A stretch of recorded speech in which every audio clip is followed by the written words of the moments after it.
My heart is pumping because I'm thinking to myself, okay, this is PayPal. This job's going to pay $200, $300, maybe even $400,000. And now he's telling me that I don't need to go to the office, that nobody actually goes to the office. And just to make sure that he wasn't capping, when I did the managerial meeting with the hiring manager, I asked him the question too, and he said the exact same thing the first guy said. So now I'm starting to get emotionally invested in the job, right? Originally, if you guys recall, I said I didn't care. So I didn't study, I didn't prepare, I didn't care. But now I'm starting to get nervous because I'm like, damn, it's remote. I do want this job. If it's remote, I want the job. If it's remote, I do want the job. I'm sitting here, I get off the phone, my head is spinning, chat. My head is fucking spinning. I literally had a headache from worrying so much. Oh, how'd I do on these interviews? Oh, tomorrow I got 2 more interviews. What is it going to be about? What do I need to do? I need this job. I want this job. PayPal, Glass House. How much are they paying? How much is it worth? Bro, I'm over here panicking, chat. I went to bed tossing and turning. Literally. From anxiety. The next morning, I woke up mad early. And I said, let me figure out what this interview today is going to be about. I know I have one technical and I have a role specialization interview. What the fuck is role specialization? And in my mind, I thought that role specialization would be them just telling me about the different roles and trying to figure out what category I would fit in. But when I Googled role specialization, what it really was another technical interview. It was actually another technical interview.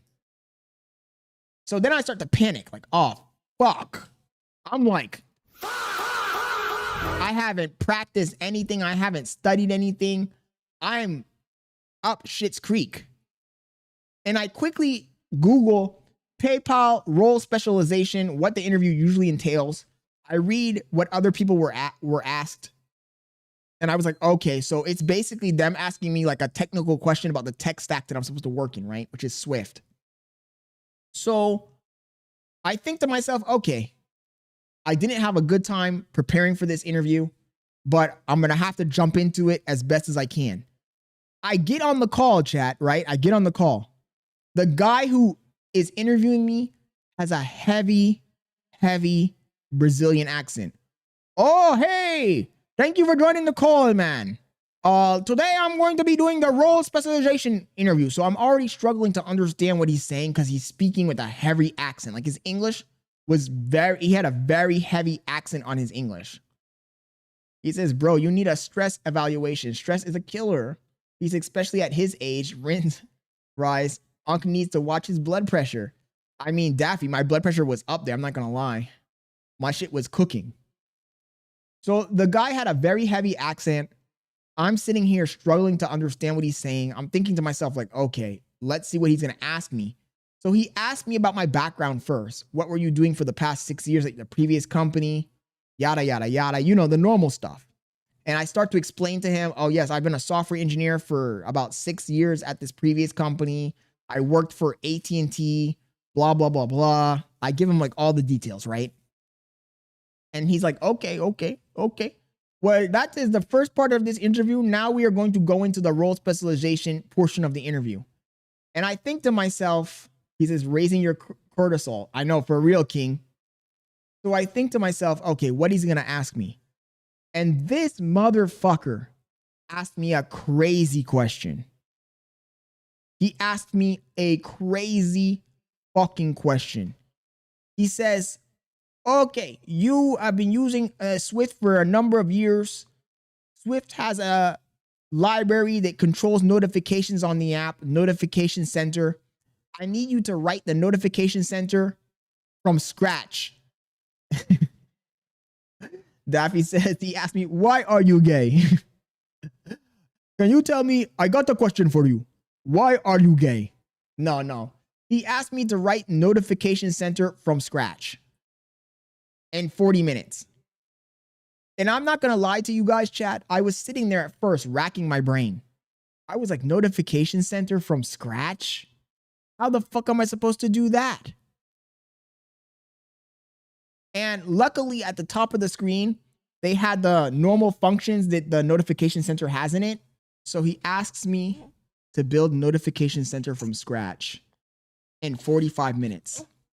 And I'm not going to lie, this probably made me look a little bit bad. But for the first 20 minutes, maybe even 30 minutes, I did write, but I wrote something, I erased it. I wrote something, I erased it. I was kind of stumped, right? I couldn't figure out how to approach the problem because who the fuck is writing notification center from scratch?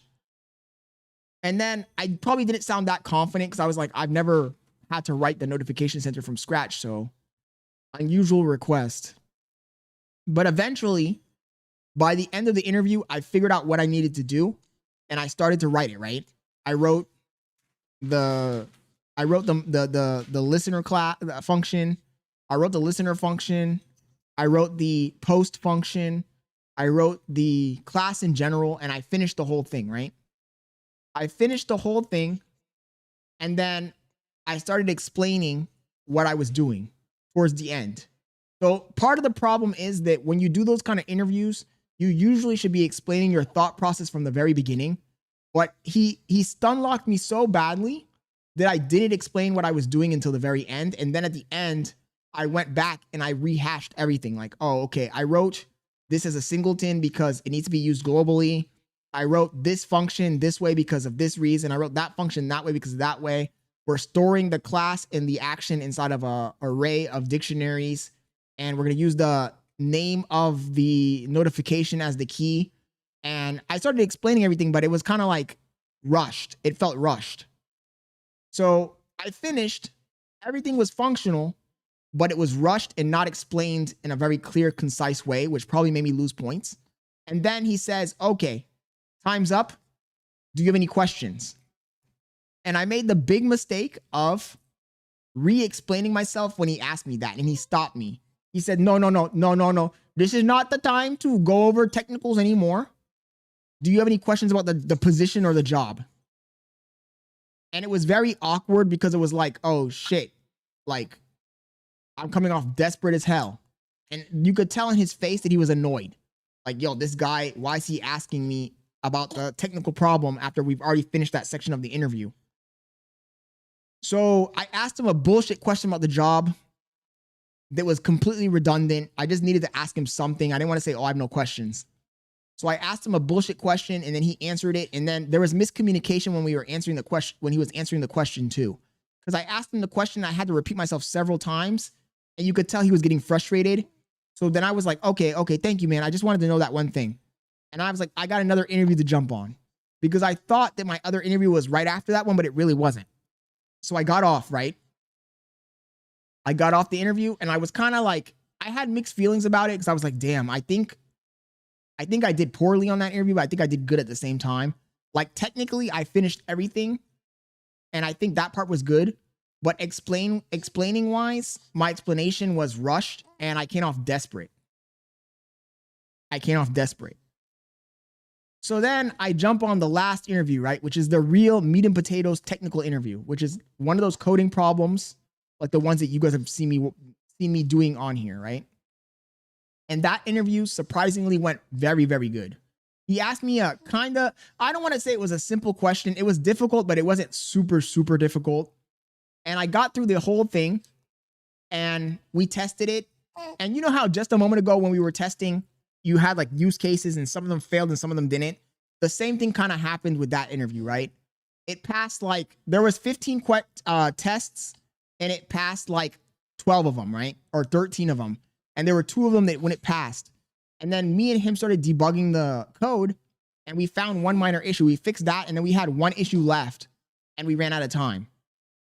And then the guy's like, we ran out of time, but this is good enough. This is good enough. And then after that, we just had a long conversation off the record for like an hour. And he seemed pretty excited. He was talking to me like I already got the job. He was talking to me like I already had the job. And so I figured I got the job. So now my emotions were up, right? My emotions were up. I was super excited and I thought, okay, bet I'm going to get this fucking job because I killed it on the last interview, which is the hardest interview, right? The technical interview, like the final technical interview, is the one that really, in my opinion, matters the most. So I'm thinking, I got this fucking job. I'm gonna be making big money soon, more money than I made before. You know, $300,000-$400,000, no joke. Wrong again, Bob. Wrong again, Bob. And this is why I didn't want to come on here and talk crazy with you guys about the job interview, because in my mind, I thought to myself, if I come on here and talk crazy about this job interview,